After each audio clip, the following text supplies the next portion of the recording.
Napurnada ang tangkang panloloob ng hinihinalang termite gang sa isang pawn shop. Diyan po yan sa Quezon City. Base nga sa investigasyon, nakarinig ang gwardya ng ingay mula po sa manhole na nasa loob ng sanglaan. Nag-report ang pawn shop sa mga pulis at nang mag-inspeksyon, nakita po ang 2 tunnel sa Imburnal. Tinatayang 100 meters ang haba nito mula sa pasukan ng Imburnal hanggang sa isinarang manhole sa loob ng sanglaan. Mabuti na lamang hindi pa nabutasan ang mismong pawn shop.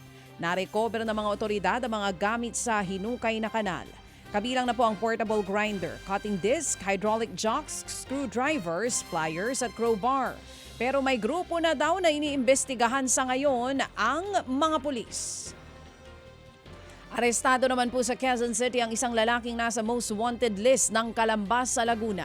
Arestado siya habang hinihintay ang ka-meet up sana niya sa lungsod. Aba, may meet up pa ha.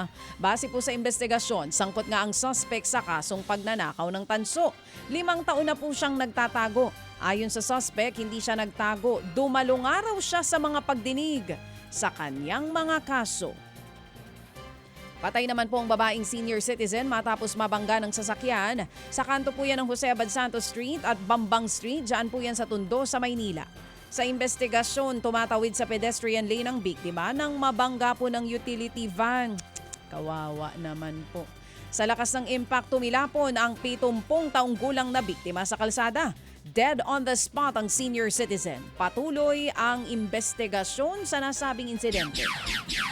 Mga kapatid, patuloy po kayong tumutok sa 105.9 True FM para sa totoong balita, impormasyon, music and entertainment. Mag-subscribe sa aming YouTube channel at podcast at sundan nyo kami sa Facebook, Instagram, X at TikTok sa True Network PH. Bisitahin din po ang aming official website, truefm.ph. At panoorin din kami sa True TV Signal, Channel 19. Kami po ang 105.9 True FM. Laging true sa'yo, kapatid.